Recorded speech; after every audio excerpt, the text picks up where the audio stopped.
Baik, bismillahirrahmanirrahim. Kita akan bahas tentang tafsir. Dari pengertian periodisasi juga metodenya ini akan dibahas pada pertemuan kali ini. Untuk menghemat waktu langsung saya masuk ke definisi. Secara bahasa dan juga secara istilah. Secara bahasa ini katanya fassara yufassiru tafsir. Jadi tafsir itu bentuk masdar, kalau bahasa Arab, bahasa Inggrisnya gerund. Bentuk gerund dari fassara yufassiru tafsir. Artinya bisa dimaknai al-ibana atau penjelasan, al-kasyaf atau pengungkapan, juga ada al-izhar atau penjelasan juga. Itu untuk menjelaskan atau mengungkapkan yang masih belum jelas maknanya. Kalau dikaitkan dengan istilah tafsir itu secara umum seperti ini. Hasil pemahaman manusia terhadap Al-Quran dengan metode tertentu untuk memperjelas makna teks Al-Quran. Karena kita semua tahu bahwa Al-Quran itu bahasanya atau teks-teks Al-Quran itu biasanya kita memahaminya masih ada yang masih ambigu, ada yang masih global, ada yang masih perlu ditafsirkan kembali. Oleh karena itu hadirlah tafsir karya ulama-ulama dalam menjelaskan, kan di sini menjelaskan untuk memahami, untuk memberi pemahaman manusia kepada Al-Quran. Jadi ulama-ulama banyak sekali sudah menelurkan hasil karya-karya tafsir Al-Quran yang berjus-jus dari Al-Quran yang hanya satu bendel saja, mushaf itu paling sekitar 500-an halaman. Itu kalau ditafsirkan bisa sampai ada yang 20 jilid, ada yang 30 jilid, ada yang mungkin hanya 10 jilid, ada yang secara global hanya 2 jilid tafsirnya. Itu beraneka ragam karena nanti tergantung metodenya.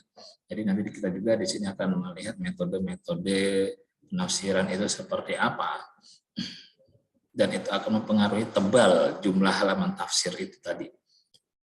Jadi sekali lagi bahwa tafsir ini adalah hasil pemahaman manusia. Manusia tentunya yang disebut manusia ini para ulama, ya, ulama ahli tafsir yang tentu dia sudah paham bahasa Arab, paham metode usul fikih, paham ilmu hadisnya juga, paham dengan ilmu-ilmu Al-Quran juga, sehingga dia bisa menjelaskan atau menguraikan makna-makna Al-Quran, makna-makna teks Al-Quran sehingga bisa dipahami oleh seluruh umat manusia, ya tidak hanya umat Islam, tapi umat manusia seluruhnya. Karena sangat mungkin yang non-Islam pun ketika membaca tafsir makna dari sebuah ayat, dia bisa memeluk Islam, sangat dimungkinkan.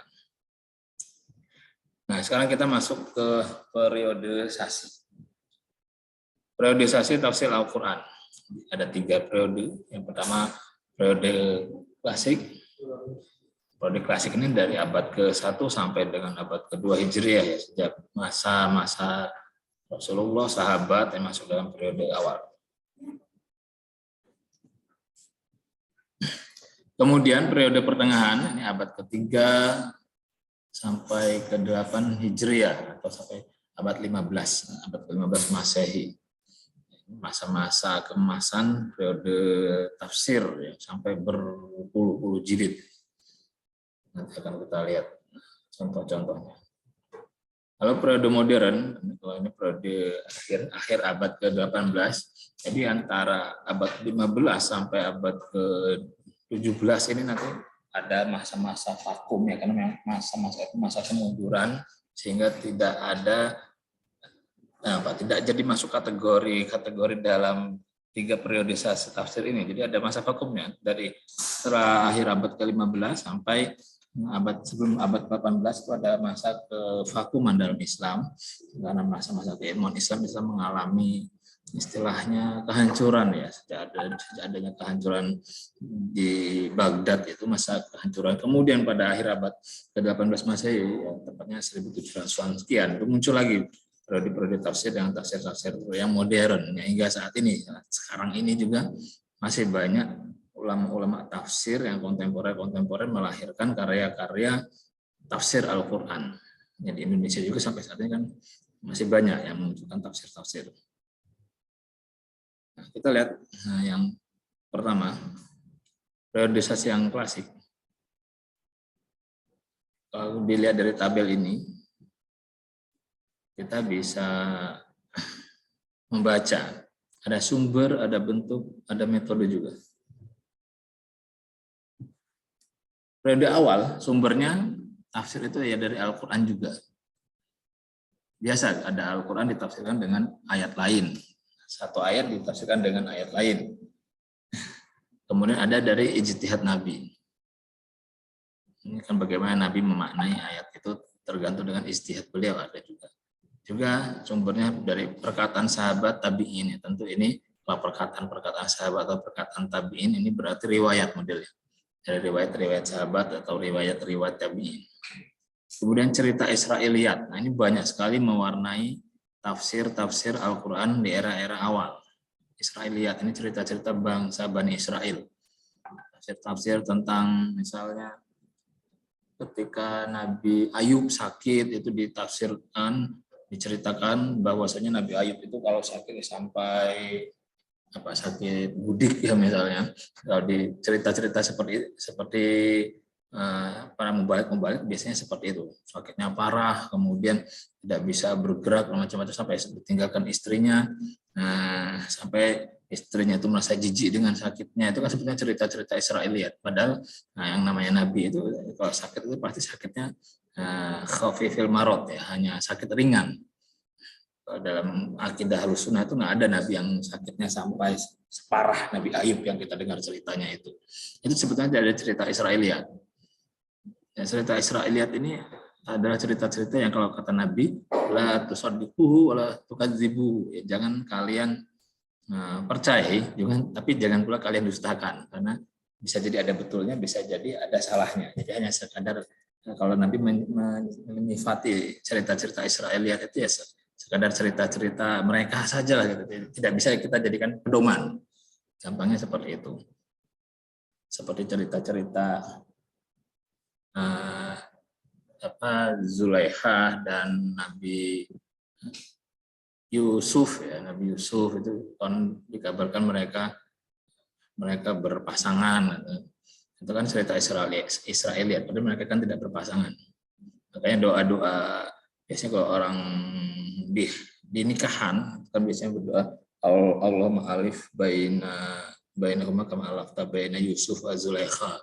Ya Allah, satukanlah hati mereka pasangan pengantin berdua ini sebagaimana engkau menyatukan Nabi Yusuf dan Zulaikha. Padahal Nabi Yusuf dan Zulaikha itu tidak berpasangan. Itu kan Nabi Yusuf itu yang istrinya pembesar Mesir itu ya, yang ada di rumahnya. Zulaikha itu kan pembesar Mesir yang ada di rumahnya, yang akhirnya menyebabkan Nabi Yusuf dipenjara. Nabi Yusuf malah ingin dilakukan perbuatan senonoh oleh istri pembesar Mesir tadi, Imro'atul Aziz ya bahasa Al-Qur'annya tadi. Ini itu bukan pasangannya Nabi Yusuf, tapi memang yang mengasuh Yusuf, yang akhirnya jatuh cinta pada Yusuf, sehingga jadi perbuatan yang kita semua tahu dalam Al-Quran itu ada, dan akhirnya Nabi Yusuf dipenjara. Itu tidak jadi pasangannya Nabi Yusuf. Tapi kalau dalam cerita Israiliyat itu pasangannya Nabi Yusuf, padahal bukan. Lalu dan juga syair-syair jahiliyah, ini syair-syair jahiliyah juga jadi sumber tafsir. Ini ketika ada ayat-ayat yang sulit dipahami, itu para ulama bisa mencari dari syair kosakata dari syair jahiliyah sehingga bisa dipahami akhirnya. Lalu bentuk tafsir klasiknya seperti apa? Ada yang qabla tadwin. Qabla tadwin ini saat ini sebelum dikodifikasi kitab-kitab tafsir itu, sehingga masih dalam bentuk paparan-paparan terurai, tidak terkodifikasi, masih berserakan pada masa sahabat, masa Nabi, masa sahabat, masa tabi. Namun untuk kodifikasi tafsir yang diawali itu adalah Ma'anil Quran oleh Al-Farra dengan judul Ma'anil Quran. Ini abad berapa ini? Sekitar abad kedua Hijriah ya. Ini nama ulama yang pertama kali membuat tafsir. Artinya ada bukunya itu Ma'anil Quran karya Al-Farra. Metode yang digunakan adalah metode bir riwayah atau bil ma'sur. Biriwayah ini artinya menafsirkan dengan dibantu dengan riwayat-riwayat lain. Riwayat-riwayat lainnya bisa dari ayat Al-Quran yang lain, bisa jadi dari ijtihadnya Nabi, ini hadisnya Nabi, atau dari perkataan sahabat. Ini kan riwayat semua yang ada di sini. Jadi biriwayat, tidak ada dalam metode dalam periode klasik ini tidak ada metode dengan menggunakan akal, dengan menggunakan logika, itu enggak ada. Jadi ketika menafsirkan dengan riwayat lain, entah itu dari Al-Quran, dari hadis, seperti seperti kemarin pernah saya informasikan, lam yalbasu imanahum bizulmin. Jadi orang-orang yang selamat itu orang yang tidak mencampurkan imannya dengan kezoliman. Padahal kita semua ini kan pasti melakukan perbuatan zolim. Jadi sahabat itu agak protes dengan Nabi. Ya Nabi, kalau begitu kita semua tidak selamat dong. Kita semua beriman, tapi kita semua melakukan kezoliman. Kan kezoliman itu dalam kalau cara bahasa kan artinya meletakkan sesuatu tidak pada tempatnya. Ya. Lawannya dari keadilan. Kita misalnya kita biasa makan sepiring, nah ini kita zolim dengan perut kita makan langsung 2 piring misalnya dalam satu kali makan, itu kan zolim, tidak sesuai dengan tempatnya. Nah itu kan kita semua pasti melakukan kezoliman seperti itu. Biasanya kita tidur ya sederhana saja, sederhana dari jam 8 malam sampai jam 4 pagi lah. Kita zolim dengan diri kita jam 12 malam kita baru tidur, jam 4 terus bangun lagi misalnya, itu kan zolim juga. Nah sahabat-sahabat protes, Nabi kalau begitu susah sekali mau masuk surga, karena kan lam yalbisu imanahum bizulmin, tidak boleh mencampurkan iman kita dengan kezoliman. Nah, kata Nabi, zolim di sini maksudnya ditafsirkan dengan ayat lain, inna syirka la zulmun azim. Jadi ya maksud zolim ini adalah kesyirikan. Bahwa inna syirka, bahwasanya kesyirikan, kemusyrikan, zulmun azim, itu adalah sebuah kezoliman yang sangat besar. Nah, jadi lam yalbasu imanahum bizulmin itu adalah kesyirikan maksudnya. Nah, itu salah satu model-model penafsiran birriwayah dengan riwayat lain. Riwayat baik itu riwayat dari Al-Quran atau dari ayat lain atau dari ijtihad Nabi, dari hadis-hadis Nabi, dari perkataan tabi'in. Jadi tidak ada dalam periode klasik ini metodenya penafsirannya dengan akal, itu tidak ada. Semua harus dengan riwayat. Ini model klasik. Nah, kemudian di masa-masa klasik ini banyak sahabat-sahabat yang menjadi penafsir Al-Quran terkenal. Abdullah bin Abbas, Abdullah bin Mas'ud, Ubay bin Ka'ab, Zaid bin Sabit, ini semua sahabat-sahabat yang masuk dalam kategori ulama mufassir, penafsir Al-Quran. Bahkan kalau untuk Abdullah bin Abbas ini ada doa Nabi khusus untuk beliau. Ini Ibnu Abbas pernah didoakan Nabi agar dapat menafsirkan Al-Quran. Jadi ada doa khusus untuk beliau. Ini ada suatu riwayat dijelaskan. Nabi berdoa khusus untuk Ibnu Abbas ini, Allahumma faqihhu fid din wa 'allimhu ta'wil. Ya Allah, berikanlah ia pemahaman mendalam terhadap agama, wa 'allimhu ta'wil, dan ajarkanlah ia pentakwilan atau penafsiran Al-Quran.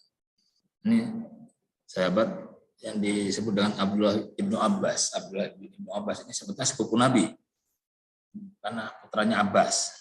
Cuma karena jaraknya jauh, Abdullah bin Abbas ini ketemu Rasulullah ketika mendapati hidupnya Rasulullah. Ya, Rasul sudah usia 60-an, Ibnu Abbas masih usia 12-an tahun lah. Jadi termasuk sahabat, namun kecil, sahabat kecil. Dan karena Ibnu Abbas ini sering mendapati Rasulullah dan didoakan oleh Rasul, kan termasuk sepupunya, sepupu beliau, jadi didoakan bisa menjadi penafsir Al-Quran yang handal. Namun Ibnu Abbas juga banyak belajar kepada sahabat-sahabat besar lainnya, karena kan belajar dengan Rasul hanya sebentar. Beliau banyak belajar kepada Abdullah bin Mas'ud, ini sahabat-sahabat yang besar, Ubay bin Ka'ab, ini banyak belajar ke sana. Sehingga dikenal dengan orang atau salah seorang sahabat yang memiliki kelebihan dalam menafsirkan Al-Quran. Kalau saya punya ada nama kitabnya itu Tanwirul Miqbas fi Tafsiri Ibni Abbas. Jadi ada khusus tafsirnya Ibnu Abbas, kecil dia hanya, karena lebih kepada kosakata saja. Kosakata yang ada dalam Al-Quran yang sulit itu ditafsirkan oleh Ibnu Abbas. Oke, kemudian kita lanjut ke periode klasik. Klasik sudah periode pertengahan.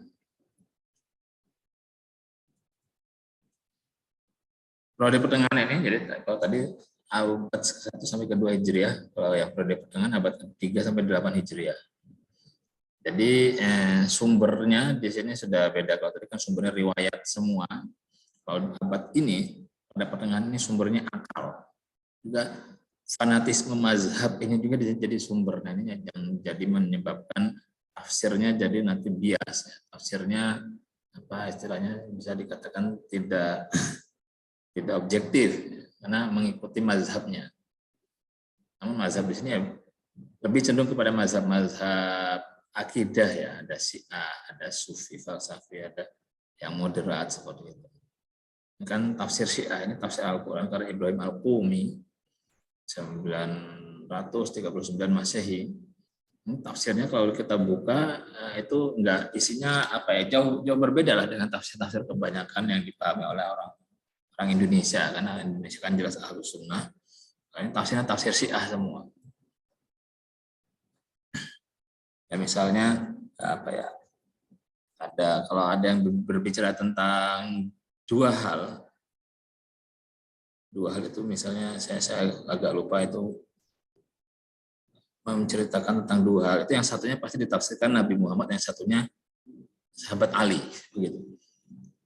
Karena kan bagi mereka Syiah itu sahabat-sahabat yang lain itu tidak masuk kategori khalifah.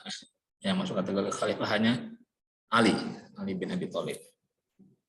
Syiah seperti itu. Tapi kalau sebetulnya kalau sahabat Ali sih nggak ada masalah ya. Yang jadi masalah itu pengikut-pengikutnya.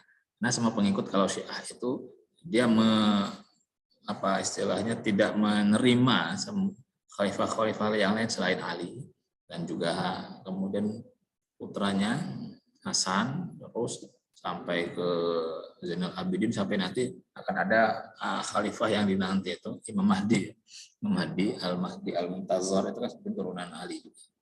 Itu imamnya Syiah itu di situ. Jadi tidak ada kalau di Syiah itu ada kenal khalifah pertama, khalifah kedua, khalifah ketiga, nggak ada. Nah, khalifahnya setelah Nabi Muhammad ya Ali itu Syiah. Tapi kalau yang Sunni, yang cirinya kalau sudah mengatakan wa ala alihi wa ashabi ajma'in, itu kan Sunni. Kita kan di situ. Pokoknya Nabi Muhammad wa ala alihi dan keluarganya wa ashabihi ajma'in, dan seluruh sahabatnya itu cirinya sunnah.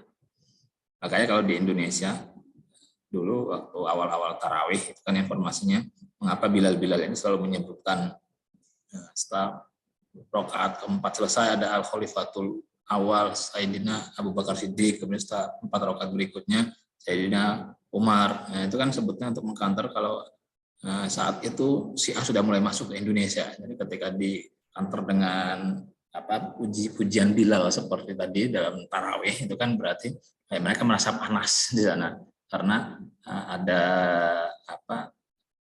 Syiah tidak bisa masuk ke sana. Karena Syiah kalau sudah mendengar ada khalifah lain selain Ali itu mereka yang nggak suka dengan akidah mereka. Jadi tafsir ini ya berdasarkan fanatisme mazhab mereka. Ada tafsir Sufi falsafi juga begitu. Semua kitabnya Khususul Hikam karya Ibnu Arabi. Semua ditafsirkan dengan model-model tafsir dunia ruhaniyah. Itu berat bagi kita.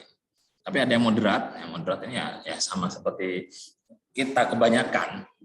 Ada pada periode ini Jalalain, tafsir Jalalain ya, Jalaluddin Al-Mahali dan Jalaluddin Asyuti. Mungkin yang dari pesantren sudah kenal kitab ini, tafsir yang sangat simpel, ya, tafsir kata ya. Sangat simpel sekali ya, ini yang moderat artinya ya bisa diterima kalangan. Dan bahkan sampai saat ini masih dipelajari di semua pesantren-pesantren untuk kurikulum tafsir yang awal biasa mempelajari kitab ini, tafsir Jalalain. Tidak hanya tafsir moderat ini saja yang Jalalain saja, banyak sekali tafsir Ibnu Katsir, tafsir Al-Baghawi, banyak. Nah, cuma di sini metodenya dia birroi, dengan penalaran dan logika. Ini sebagian besar dengan penalaran dan logika ya, meskipun ada juga yang dengan model-model riwayah. Nah, motivator dalam periode ini motivatornya maksudnya para pemimpin khalifah ini, nama-nama khalifah semua, Khalifah Harun al-Rasyid, Khalifah al-Ma'mun, beliau-beliau ini semua khalifah yang sangat concern kepada penafsiran Al-Quran. Nah, beliau-beliau inilah para khalifah-khalifah yang banyak membiayai hasil-hasil kitab-kitab tafsir. Bahkan kalau masa-masa keemasan ini diceritakan, siapa saja yang bisa mengkodifikasi sebuah ilmu pengetahuan, itu kan nanti karyanya itu akan ditimbang dengan seberat emas. Misalnya 1 jilid itu kan ditimbang dengan emas, berapa kilogram emas, misalnya 1 jilid itu ada 1 kilo, yang nanti si penafsir itu dihargai dengan itu. Kalau saat ini sangat besar sekali secara finansial. Kalau para ulama saat itu banyak yang selain mereka ahli ilmu, mereka juga banyak yang menjadi kaya raya. Tapi ya tentu banyak juga ulama-ulama itu yang memang niatnya memang betul-betul ingin mencari ridha Allah, mengembangkan Islam, tidak hanya untuk mencari bayaran dari khalifah-khalifah yang dikonversi dengan emas tadi, lembaran-lembaran kitabnya. Itu tidak seperti itu. Nah, ini periode-periode pertengahan. Lalu periode modern yang sampai saat ini, dia sumbernya lebih kepada ini, sosial budaya, lebih pada membumikan Al-Quran ini.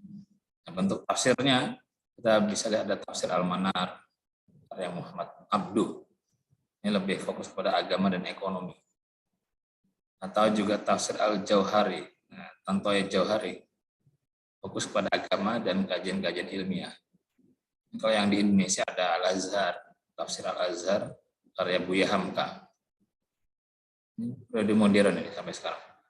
Kalau di Indonesia yang terbaru ada Quraish Shihab, Prof. Quraish Shihab, ini tafsir Al-Misbah. Ini versi bahasa Indonesia semua. Al-Azhar, Al-Misbah ini tafsir bahasa Indonesia. Kalau di Jawa nanti ada tafsir Al-Ibriz ya. Al-Ibriz itu karya bapaknya Gus Mus itu ada. Kemudian tafsir Faidur Rahman karya Pak Soleh Darat, Kiai Soleh Darat Semarang, yang mungkin pernah kalian dengar ceritanya bahwa tafsir Kiai Soleh Darat itu di atas inisiasi Ibu Kartini yang minta untuk menafsirkan Al-Quran, tapi dengan versi bahasa Jawa. Ya, insya Allah minggu depan kita akan bahas tafsir-tafsir yang ada di Indonesia seperti apa. Metode yang digunakan pada periode ini, metode dekonstruksi dan rekonstruksi penafsiran yang banyak menyimpang dari Al-Quran. Jadi dia lebih mengkanter penafsiran-penafsiran yang model-model bersumber dari fanatisme mazhab pada periode sebelumnya. Ada penafsiran model sufi, penafsiran model fanatisme mazhab sufi, kalangan sunni, sufi dan sebagainya. Itu dikanter, itu dikonstruksi, artinya disusun kembali. Disusun kembali model-model penafsiran seperti itu sehingga muncul penafsiran-penafsiran yang lebih mengena dalam tataran sosial dan budaya. Perangkat yang digunakan atau alat bedahnya nanti untuk menghasilkan tafsir itu dengan analisis hermeneutik, sosiologi, antropologi, psikologi, ini lebih kepada analisis pendekatan-pendekatan yang sangat erat dengan kehidupan sosial budaya masyarakat pada saat itu. Sehingga tafsirnya lebih mudah dipahami.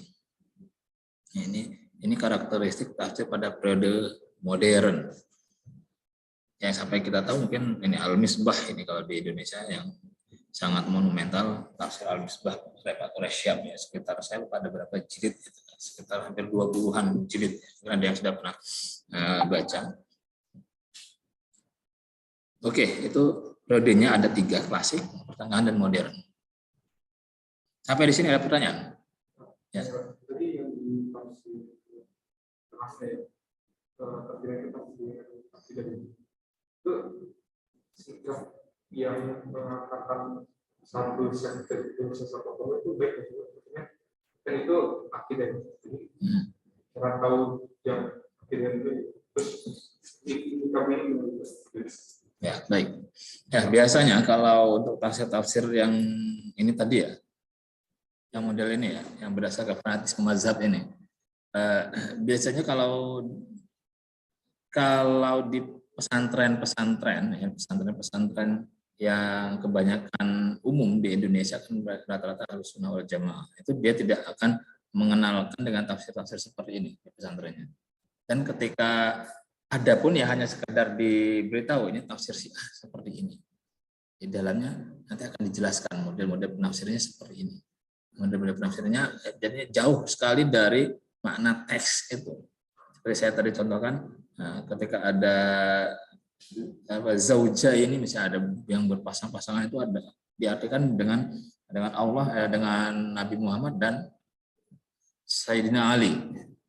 Makanya mereka punya salawatnya itu sallallahu alaihi wa alihi wasallam. Kalau Ali itu SAW. Ali alaihi salam ya. Ali sallallahu alaihi wasallam. Kalau Nabi Muhammad sallallahu alaihi wa alihi wasallam. Jadi ada beda salawatnya itu beda. Jadi kalau Ali itu sudah dikatakan sama mereka alaihi wasallam. Kalau Sunni yang kita ada di dalamnya ya sahabat Ali ya radhiyallahu anhu saja. Levelnya sahabat. Mereka tidak levelnya Nabi itu kalau sahabat Ali. Tapi itu bagi Syiah ya. Kalau Nabi, kalau Alinya nggak ada masalah. Kalau sahabat Ali nggak ada masalah. Sahabat Ali lurus saja karena orang yang ngikutinya itu yang fanatik, yang bermasalah. Jadi level sahabat mereka itu paling kecil. Apakah banyak orang nggak tahu Syiah sesat? Itu paling nggak juga dikasih levelnya itu maksudnya kan ada termasuk apa namanya? Tafsir juga ketika Nah, untuk mengetahui sesat atau tidak, label-label itu ada ininya juga, ada istilahnya akidah-akidahnya yang dilihat ya. Nah, ketika akidah yang menyimpang, akidah itu menyimpang dari akidah yang seharusnya, ya itu bisa dikatakan sesat. Karena memang kalau di MUI sendiri, MUI sudah memberi label bahwa ajaran Syiah itu sesat. Tapi sebetulnya Syiah itu bermacam-macam. Ada Syiah yang memang nggak jauh beda lah dengan kita, dengan Ahlus Sunnah. Tapi ada Syiah itu yang memang sangat berbeda jauh. Karena kalau Syiah yang berbeda jauh itu ya mereka nggak mengakui sahabat-sahabat yang lain itu nggak mengakui. Mereka menganggap bahwa sahabat-sahabat yang lain itu semua masuk neraka. Padahal kan tidak seperti itu. Bahwasanya sahabat itu semuanya radhiyallahu anhum, radhiyallahu anhu wa radu an, radhiyallahu anhum wa radu an. Di Al-Qur'an seperti itu. Bahwasanya Allah itu meridhoi mereka semua dan wa radu an, dan mereka juga suka terhadap Allah. Jadi Syiah itu kalau secara umum di Indonesia memang fatwa MUI-nya sesat. Nah, tapi kalau melihat dari apa kategori Syiah itu sendiri itu berbeda-beda. Jadi ada Syiah yang memang sesat, ada yang memang tidak. Dan untuk mengetahui itu ya kita harus lihat ilmu sejarah tentang Syiah dulu. Kita nggak bisa memvonis rata Syiah itu sesat. Seperti misalnya kalau yang di Indonesia kan biasanya Syiah yang masuk itu biasanya yang ada istilah nikah mut'ah itu kan. Kalau menurut Sunni kan itu tidak bisa dikategorikan. Nah, itu bagian dari akidah Ahlus Sunnah. Jadi kalau menurut mereka dengan punya dalil-dalil tersendiri ya bagi mereka nggak masalah. Ya memang lebih ke perbedaan mazhab saja. Cuma nanti ya ada sisi-sisi yang memang secara akidah itu sangat bertentangan, gitu. Jadi saya tidak bisa mengatakan semua Syiah itu sesat ya, meskipun MUI kalau di Indonesia mengatakan Syiah Ahmadiyah itu sesat.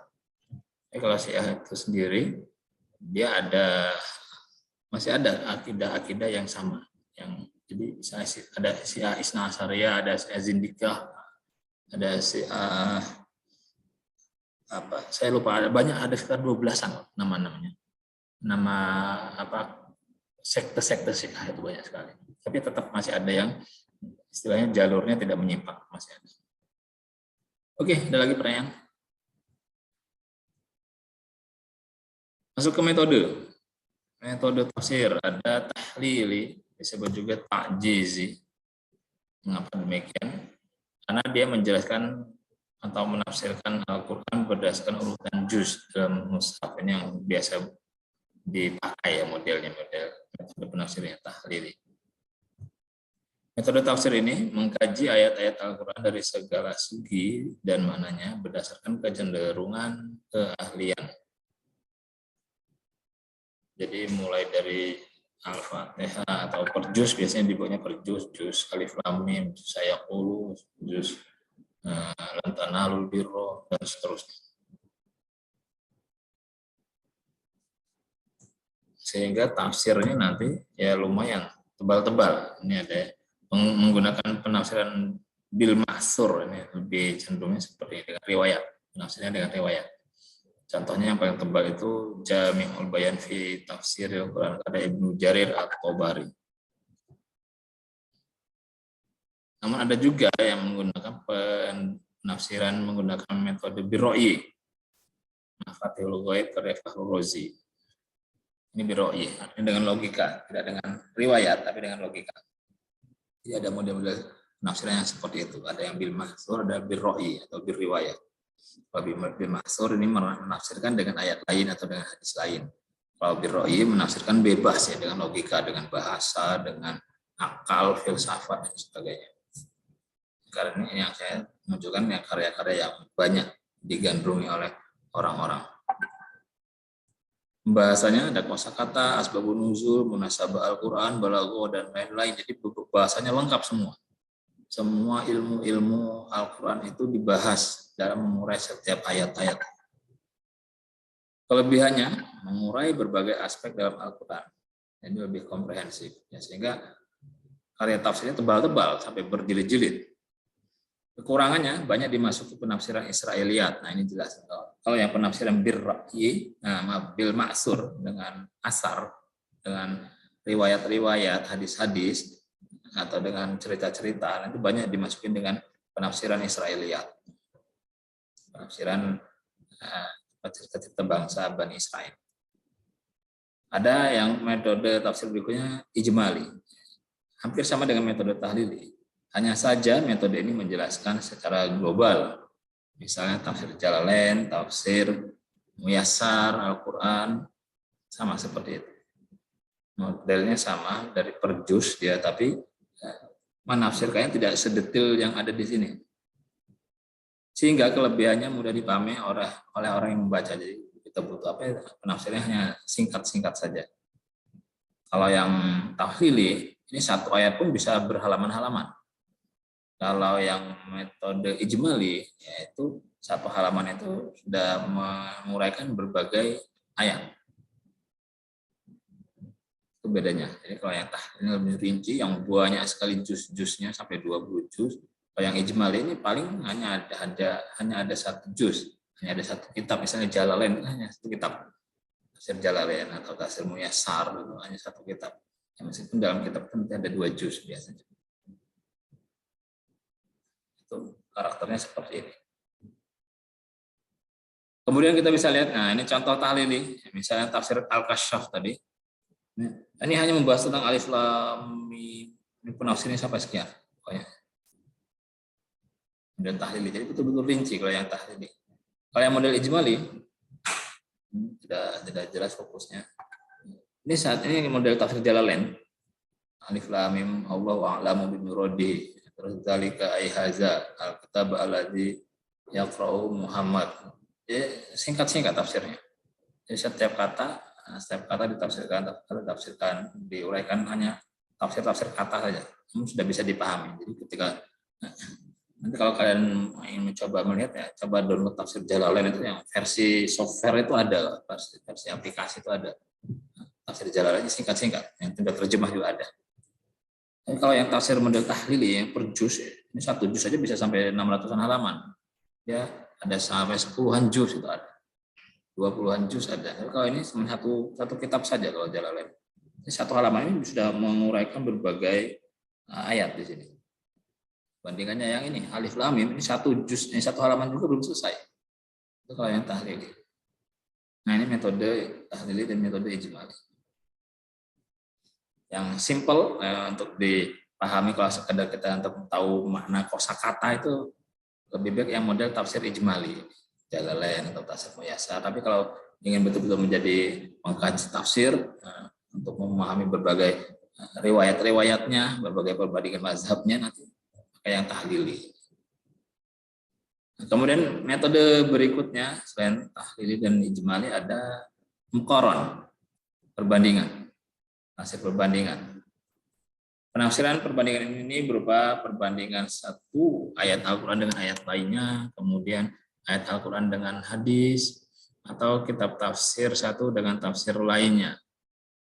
Membandingkan, intinya membandingkan antara ayat satu dengan ayat lain, kitab satu tafsir dan kitab tafsir lainnya. Setelah membandingkan dengan salah satu atau digabungkan dari 3 pembanding tersebut, lalu diambil kesimpulan. Jadi nanti ada kesimpulannya. Kelebihannya memberikan wawasan penafsiran yang luas bagi pembaca, sehingga memunculkan sikap toleransi atas pendapat mufassir yang berbeda-beda. Kalau tafsir Quraisy Shihab itu Al-Misbah itu cenderung pakai ini, metodenya muqaran, dibanding-bandingkan, karena kalau Pak Quraisy itu mencari penafsiran dari berbagai tafsir yang berbahasa Arab diterjemahkan, tafsir Al-Kasyafnya begini, tafsir Tobarinya begini, itu diramu oleh beliau jadi satu disimpulkan. Nah, kekurangannya dia tidak bisa memunculkan penafsiran baru meskipun ada kesimpulan. Nah, kesimpulannya itu bisa disari dari berbagai penafsiran yang dikutip oleh ulama-ulama yang dibanding-bandingkan ini. Dibandingkan karena kan muqaran juga artinya membandingkan. Ini tidak memunculkan penafsiran baru, cuma dia bisa menyaringkan, menyimpulkan dari makna-makna dari hasil pemikiran berbagai ulama tafsir, misalnya menggabungkan dari 3 tafsir, kemudian dicari kesimpulannya, lalu diberi intisarinya. Makanya Pak Quraisy Shihab itu juga punya tafsir namanya Al-Lubab. Al-Lubab itu sari dari tafsir Al-Misbah. Al-Misbah yang sekitar, saya lupa, hampir 20 juz gitu. Tapi kalau di Al-Lubab itu hanya ada 4 juz. Hanya ada 4 kitab, 4 jilid. Yang itu semua kesimpulan dari membandingkan metode muqaran ini, membandingkan dari tafsir-tafsir yang beliau ramu di dalam Al-Misbah yang hampir 20 jilid. Kemudian ada lagi tafsir yang terakhir, metode tematik. Tafsir dengan metode maudhu' atau tematik. Nah, penafsiran berdasarkan tema-tema tertentu. Metode tafsir ini menghimpun seluruh ayat Al-Quran yang berbicara tentang satu masalah tertentu, serta mengarah kepada satu tujuan yang sama, sekalipun turunnya berbeda dan tersebar di berbagai surat Al-Quran. Maudhu' ini ya lebih kepada misalnya tafsir tentang ayat jihad, bukan ayat jihad semua, atau kalau tentang orang syariah biasanya tafsir ayatul ahkam, tafsir yang di situ yang dikumpulkan ayat-ayat ahkam semua, ayat-ayat tentang hukum semua, lalu ditafsirkan di sana. Ya, metode penafsirnya sama dengan metode ijmali itu tadi, metode ijmali yang awal, tahlili yang semua dari asbabun nuzulnya, dari munasabahnya, dari balaghahnya, sama metodenya, komprehensif sekali. Cuma dia mengambil satu tema saja. Ada tema tentang hukum-hukum Al-Quran, hukum tentang hukum, misalnya hukum orang yang berpuasa dalam perjalanan bagaimana, hukum orang yang mencuri bagaimana, dia tentang hukum-hukum syariatnya, hukum-hukum fikihnya itu ada tafsirnya seperti itu kan. Yang kita tahu bahwasanya seluruh Al-Quran yang jumlahnya ayatnya 6.236 ayat, itu hanya 5%-nya, sekitar 300-an yang secara spesifik membahas tentang hukum. Selainnya kan, atau saya katakan fikih, ya, lebih kepada fikih itu hanya 300-an ayat dari 6.236. Sedangkan yang lainnya kan bicara tentang akidah, tentang ketuhanan, tentang apa kalau dalam pokok-pokok hukum Islam, tentang akidah itu ya, tauhid ya, tentang akhlak tasawufnya itu banyak di sana. Sedangkan untuk fikih itu sebetulnya hanya 5% saja. Jadi kalau kita bertengkar masalah fikih itu sangat naif sekali. Padahal fikih itu hanya 5% dari Al-Quran. Sedangkan Al-Quran itu banyak sekali bicara tentang akidah, tentang tauhid, tentang akhlak, tasawuf, itu banyak di sana. Nah, itu sekitar tentang metode-metode tafsir. Sampai sini ada pertanyaan? Silakan.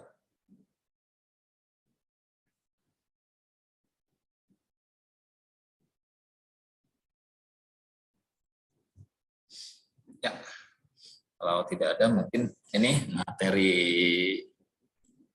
yang bisa saya sampaikan.